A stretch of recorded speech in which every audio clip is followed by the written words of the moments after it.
Oh, how I have waited for the return of Gundam Iron-Blooded Orphans. I have waited far too long. Way too long.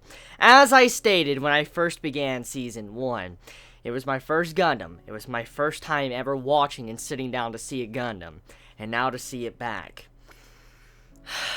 This makes me happy. Instantly, I gotta say, personally, out of all the things I've seen so far from this anime season, out of all the certain anime that have aired since yesterday and today, Gundam is my favorite so far. It's instantly my favorite. It's something I've been looking forward to for a while now since its announcement that it was going to be airing in fall, and now seeing it here, it's back and better than ever. I gotta say, this episode got me hyped. It really got me hyped. So, as you can see by my face, I am truly just excited to see the continuation of this series. See our characters back. See Mika, see Orga, see Kudelia. Just to see all our characters back in this show. Voice actors, the animation, the art, just everything back.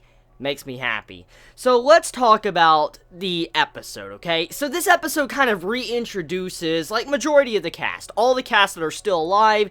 Majority of this episode takes the time to kind of let us know what happened after the events of Season 1. For instance, we get a time skip. We get to see where the characters are at right now, what they're doing. We get to see how Tekadon has, matured and they've gotten more recruits. We get to see these characters of how much they matured or how much they progressed over time.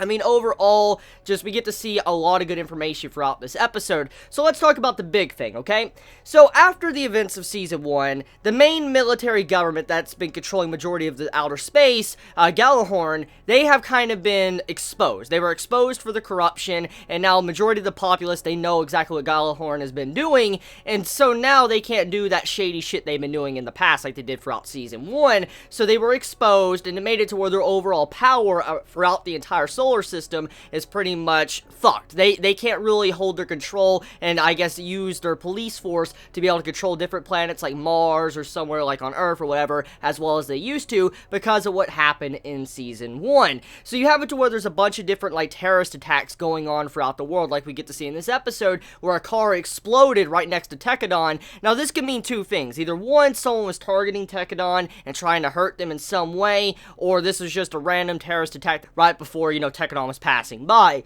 Either way, though, we now know that the state of the world is still fucked up. It's not that good at this time. I mean, overall, things have seemed to progress a little bit better, but overall, the situation still stands for human debris, and that's what I want to talk about now. So, after the events of what Tekadon did to Gjallarhorn, and after everybody, the entire world saw what child soldiers can do, majority of organizations realized that they could throw in child soldiers to do their work for them, which kind of made the situation even worse for human debris, or people that think they're human debris. What we've seen happen to Tekadon, for instance, the way they started and how they were brought up as a child, we now get to see how there's more children that are going to be brought up that way because they saw how great Tekadon was. And this is very bad because this lets us know that more corruption has spread thanks to the events of what Tekadon has done. More evil has popped up just because of what they did and what they showcased when they were fighting Gjallarhorn. So, yeah, the child soldier situation has gotten a hell of a lot worse. You have to where maybe many organizations will start hiring children, and they'll probably start making the children that they capture or they bring in to become child soldiers, they'll probably try to turn them into like mini Tekadons. For instance, people a part of Tekadon, they might want to turn their child soldiers into people similar to them. And if you think about it, Tekadon as an organization, they're full of children, immature kids, but they've been forced to grow up, and we've gotten to see that throughout their journey in Season 1.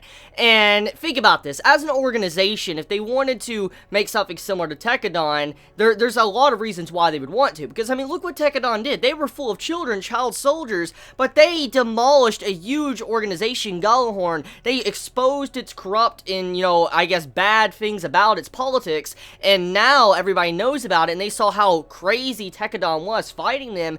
They're gonna realize, holy shit, if we can do what they did to child soldiers, and how this, these grown-ups were able to manipulate these children, turn them into these child soldiers that could do this badass shit, we can do this to other children and have a similar army like them. And that's probably what many organizations are starting to think about the child soldiers. They can make things similar to how Tekadon was. Now, let's talk about the other big parts about this. For one, Kudelia. Kudelia shows that she is no longer going to be used. She's not going to be someone that is going to be trampled over. She's someone that can instantly know if someone's trying to use for some other reasons. And you see throughout this episode when this one man confronts her, he's like, hey, you know, one of your philosophies and all that helped you with that. You know, you can help me. You know, I could be a part of your entire tour and stuff you're gonna have very soon. You should let me, you know, become part of it. And then eventually Cordelia's like, fuck off, get out of here, I don't want nothing to do with you. And we come to find out that this man is, you know, he's hurting and all that after the aftermath of what's been happening recently. And so he was using the last remains of his power and money and wealth to be able to kind of get in contact with Cordelia where he could ride off of her fame and become a little bit stronger. For instance, someone that would be in a better position in terms of politics, money, and wealth, stuff like that. So the man was trying to use Cordelia. Cordelia wouldn't have none of that. She's like, fuck you. He went out, and of course he was a salty asshole, and he decided to call in an army at the end of this episode. So that leaves us into the big situation, the big meat of this episode when it came to the action. So we get to see new recruits introduced in this episode. For instance, a new cast of characters, which most likely we're going to get to, you know, see grow, get to see this characterization in development throughout the journey of Iron-Blooded Orphans Season 2.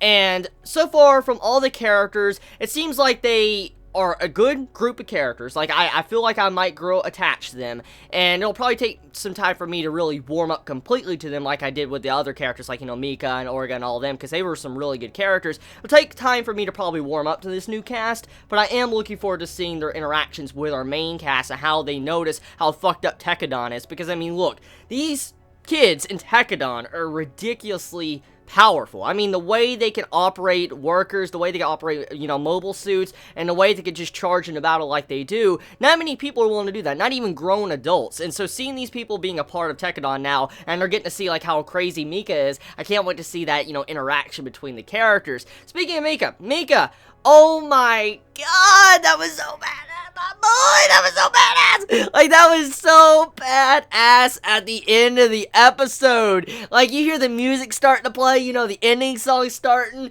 and all of a sudden you see this man come from out of orbit. This man coming in the fucking atmosphere. He's coming in the fucking atmosphere. He gets dropped off, and he's just going down, falling with his mobile suit Barbatos, and he's just shooting straight down, makes a giant-ass smoke screen. He's just wrecking bitches inside when he lands. Like, yo, like, I'm not the biggest fan of mobile suits, like, you know, fighting and stuff, like, you know, seeing mechs fight each other. I'm not. I'll be honest here. That's what I said in my Season 1 reviews of Gundam.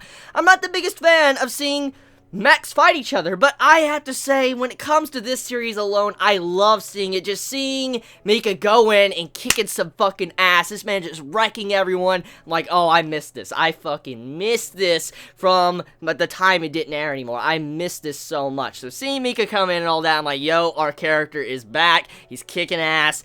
Can't wait to see what type of development he's going to get throughout Season 2, because we know there's a lot of things going on with him right now after the events of Season 1. So, yeah. First episode of Season 2, my impressions overall, as you could see, I'm happy. I'm very, very happy. Even as a person that's new to the Gundam franchise, someone that's new to the Gundam in general, I'm just so glad to see this series back. I'm so glad to be able to watch it again, because it's probably going to be my anime of fall 2016. Easily, it's probably going to be. Because, I mean, looking at the overall chart, there might be a couple of dark horses from this season. But overall, though, I know for a fact I can look forward to every Sunday of watching a Gundam episode. Thankfully, it might, you know, take that, you know, my mind off of ReZero and other series that air on Sunday, because Gundam is here. So you all have a wonderful day or night wherever you live. How do you all feel about the first episode of Gundam Season 2? Let me know your thoughts in the comments below. I love you all so much. Please be safe. Chibi out.